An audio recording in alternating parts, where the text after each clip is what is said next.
So, Tokyo Revengers has been making a lot of waves in the anime community, and after watching the first episode for myself, I now understand why. I understand now why this series was getting hyped up as much as it was, why people are excited after watching the first episode, and why I am now very excited to actually see episode 2 of this series. I cannot wait to see it. It's probably going to be really good, because like this first episode definitely got me pumped. I want to know what's going to happen next. Now, if you have ever watched the anime Erased, you probably noticed that this is very similar. And if you have watched it and you have yet to watch Tokyo Revengers, let me explain, okay? I don't mean about the bad segments of it if you don't like the ending.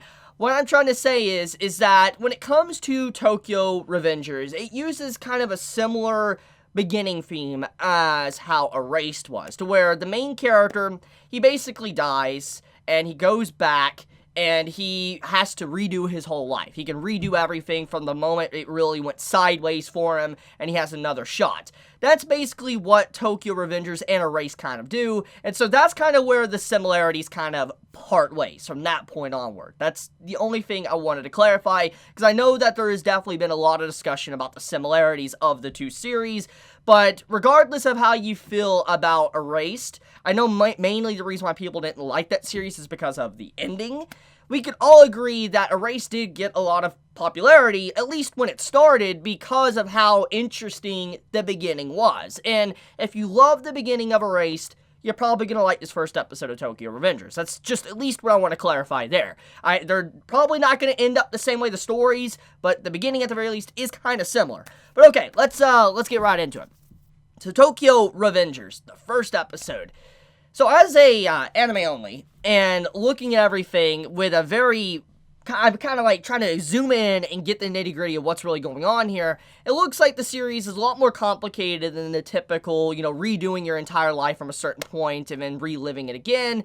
It seems like our main character briefly went back in time before his inevitable death. He was able to go back in time and change a certain event to where the girlfriend, his first ever crush and love, dies 12 years in the future. He was able to go back and see her, and he was able to rekindle those emotions, that feeling, that bond he has with her, and he was able to tell her little brother, like, hey, in 12 years from now, on July 1st, your sister and you are going to die. Do whatever you can to stop it, do whatever you can to protect her, whatever, do it. And the whole interesting part about this entire sequence is the fact that he doesn't really get into the fact that he is going to die. He basically just talks about how they're going to die and that they need to do anything to stop it. And I find it fascinating, even though he did that, the boy went out of his way to save him, protect him, where he actually did not die in what was used to be his true world, his true, I guess, story, or, the world he was in before he was gonna die. I appreciate what this, series is trying to do. So basically, he went back in the past briefly, and now he's back in the present once again, but it's a changed present to a certain degree. Now, most likely, there is going to be more time travel shenanigans that are going to pop up again, because you have the entire event to where the sister, she actually dies still. Tachibana is actually still dead. So, even though he went back in the past to tell the brother, like, hey, your sister's gonna die, he was still, even though he became a police officer, he was not able to protect her. She still died on that day. So, when I look at this entire premise, it's kind of like Erased, and then even Steins Gate is being meshed together as two series, and I think everybody knows how I feel about Steins Gate. I love Steins Gate. One of my favorite series of all time. Like, Hoin Kyoma. Mad scientist. Love the man. But, so, seeing that vibe instantly made me even enjoy the series even more than I already did. But, to go one step further though, so he's probably going to have to somehow figure out how to go back in the past at certain major plot points throughout his life, like points in his life, and correct what is probably going on. However, we all know when it comes to time travel shenanigans, this can lead to a butterfly effect. It leads to effects to where save one person, something else really bad could happen somewhere else, and I feel like this is probably what's going to come into play with the story as it continues going on. It's only a matter of time. Like, I mean, just telling the boy alone about everything and how he's a police officer now is changed history enough. He's probably saved so many people that shouldn't have been saved technically, that history's already kind of completely different than it once was. But on top of that as well, if he's going to have to figure out a way to save her, I wonder how he's going to have to do it, and how is he able to access the ability to go back in the past. Because if we backtrack to the beginning of the episode of Tokyo Revengers, it's apparent that he was able to go back for that one day because he was literally about to die.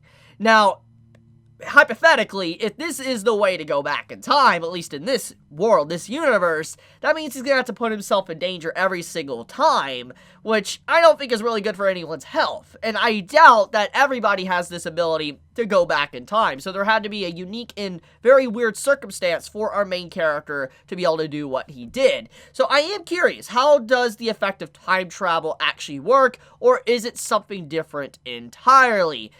We'll see where that goes. But anyways, getting into some other things, I really like how this series presents some of the elements of the main character's life and how he's very jaded. You can see how he, like, when he goes back in the past and he's, like, reliving that moment, he's like, oh, my life is flashing before my eyes and all that before I die. And then he starts to feel pain, one of the worst days of his life. He gets hurt, etc. He's like, ah, yes, you allow me to see how bad my life really is, huh, and all that. And he just screams up to the sky.